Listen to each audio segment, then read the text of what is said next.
So you want a faster first step. Well, first off, it's entirely possible if you have the right mechanics and the right physical attributes. So in this 6 weeks to a faster first step, we're gonna cover both of those things, both the off-ice attributes that you need and also the on-ice mechanics. And we're putting together a program that is gonna combine the two and have them really work together so that in 6 weeks, you've got that faster first step. Now, what I'm gonna do is I'm putting this out for all of my YouTube subscribers to see and to be able to take these steps and put them into action. You're gonna get huge benefit from that. And then the remaining 5 weeks are for Train 2.0 Plus members. And that's just because in order to use those last 5 weeks, you gotta be able to use it with the downhill skating system. So it's just not as effective without the downhill skating system. So that's why if you'd like to use this to get a faster first step, you got a couple drills that you can use that will definitely make a huge difference. And then if you wanna take it all the way and really maximize how much faster you can get, well, then you can do that with the Train 2.0 Plus membership. So the very first thing to do, this might be very boring, is just to time yourself. It's to time yourself blue line to blue line, or choose a distance that you're gonna use at the very beginning that you're gonna compare yourself to and benchmark against. Why? Because we're not doing this just to do it, just to do fancy exercises. We're doing this to actually make a difference in how much faster you can skate from blue line to blue line, or choose like 10, 15 meters. Make sure that you schedule a time to do it. That's the first thing, because we're gonna come back to that at the 3-week mark and the 6-week mark to see how we're doing and make adjustments. Okay, cool, that's the boring part, but that's also the part where we get results. That's the first thing. The second thing is we are going to really maximize learning about ankle rocker. Now this is super important. We call this Shin Angle in Train 2.0. And the best players, the McDavids, the McKinnons, the Barzels, the fastest skaters you know of, really have developed a fantastic shin angle.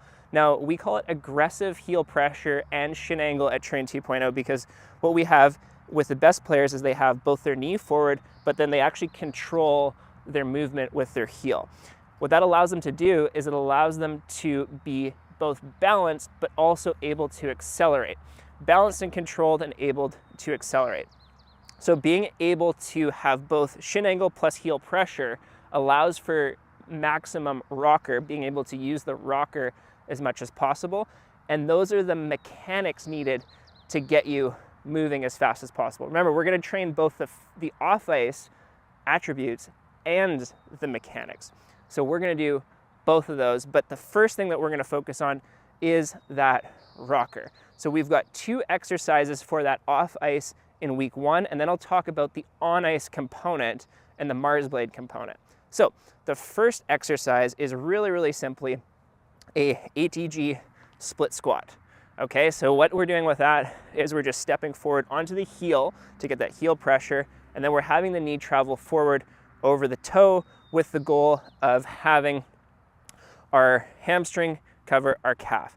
As you can see when I do this movement, I have my knee well over my toe, and I'm also aiming to keep my heel down as much as possible. I can link to lots of other videos, and I'm not gonna go super deep into the ATG split squat, but just know that it has a lot of things that are really beneficial to hockey players. 1 is it encourages that shin angle. 2 is it encourages shin angle and heel pressure. 3 is that it also opens up the back hip. So, you know, a lot of hockey players have super tight hips. And when you're getting into this position, it also opens up the hip flexors, the psoas, quads, all those things as well. So it actually serves dual purpose of also being a mobility exercise. That's not the main reason we're doing it, but that is definitely helpful. So that is the first component of week 1. The second component is practicing our different foot strikes. Now, what I mean by that is, and what we're gonna build on in 6 weeks to a faster first step, is that where you place your ground contact on the ice, so whether you place it at the heel or at the toe or mid blade, is very important. Why? Because where you place that pressure, where that ground contact is or the ice contact is either gonna give you momentum or take it away, or it's gonna be neutral. So if you place it in the right spot, you're gonna get momentum on every step. And that's what McDavid is so good at, is he always is landing precisely at the right spot on the blade that's giving him momentum into the next step. Yes, that is a secret that is not often talked about, and we'll talk about it as we go.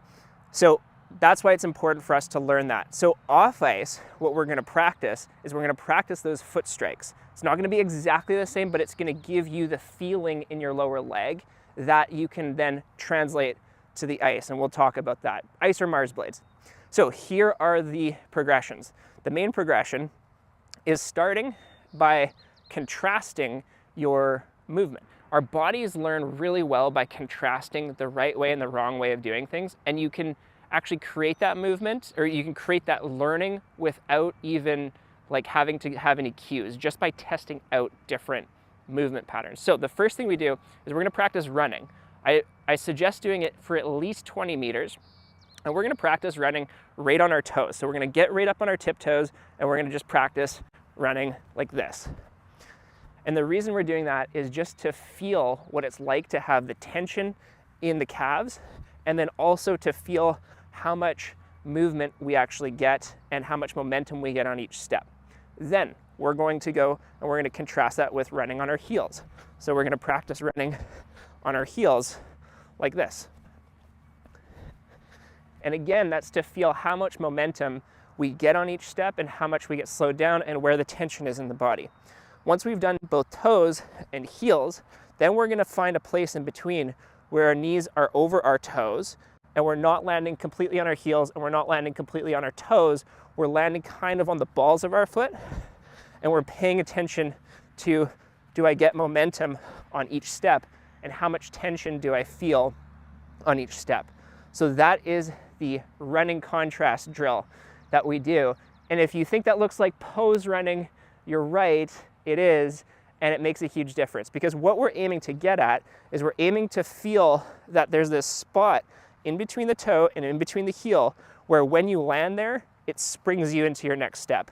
That is one of McDavid's secrets, is that he's always landing on every step in all of his footwork on the precise part of his blade that kicks him into his next step or his next movement.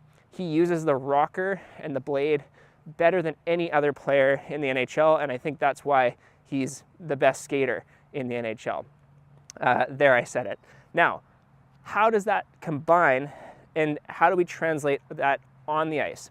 So what we're going to do on the ice in week one is we are going to take either on ice, if you have that, or not, get yourself a pair of Mars blades. Now, you might ask, oh, can I just do this on rollerblades? You can, you're just not going to get the benefit of it. See, the main reason that I'm saying that you should do it on Mars blades, and by the way, if you need a code, let me know. It'll be in the Train 2.0 membership area. But the reason I say Mars blades is because it has the rocker.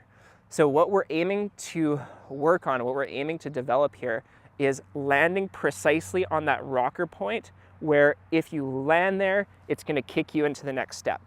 Other times when you're stepping flat or stepping on the wrong part of the blade, you lose all your momentum, and then you have to shift your weight, and then you can step. So a good example is if I'm striding and instead of landing on Y angle, I land flat, then what I have to do is I have to shift my weight over before I can actually push. If instead I'm really good at landing at the right part of the blade with a Y angle already, my hips are already in a position where I can push. So instead of landing flat and losing momentum where I have to move and then I have to get onto the right part of my blade and then I can push, McDavid is landing on the perfect part of his blade where he can immediately kick into that next step. So if you train yourself to do that, you can get a lot more speed with a lot less effort. So that's why training the rocker is important, and that's why working with the Mars blades and on ice is very important. I hope that makes sense. So I do recommend Mars blades or on ice if you can get on the ice, but it's maybe the off season for you. So Mars blades is a really great option for that. Now, what is the drill? The drill is the exact same thing on ice or with Mars blades as the running, where we contrast pushing from the heels for our strides, pushing from the toes with our strides, and then finding that middle ground with Shin Angle where we're pushing in between. Now again, your goal with this contrast is to do a number of different reps where you can find that point where we'll call it the McDavid point, where you're getting that momentum on every stride, where it's effortless to take that next stride. And it's not coming from muscles and strength and power, it's coming from where you place the pressure on the blade. And don't worry, we're gonna get into strength and power and all those things later as we go, but I want us to focus on the mechanics to start. That's what makes this program different, and we're combining both the physical attributes and the mechanics. So that is week 1 in your 6 weeks to a faster first step. So just a reminder, what we covered was we covered knees over toes split squat, the ATG split squat to get shin angle with heel pressure. Then we focused on contrasting different running styles with different foot strikes, heel, toe, and midfoot, so that we can practice and find that feeling where one step leads to the next, and you can really play with it off ice. And then we're gonna translate that to on ice or with Mars blades, where we do the exact same thing, pushing with the toes, pushing with the heels, pushing in that McDavid point where it's gonna kick you into the next step. So just this alone in week 1 is gonna make a huge difference for you. And like I said, if you want to get the rest of the benefit, and if you thought week 1 was good, then just wait till week 2 and 3 and 4 and 5, 6, and you wanna get that full benefit for the full 6 weeks, well, let's continue on, and I'll see you in the next video. But thank you very much for watching. I hope this was helpful and helps you with a faster first step.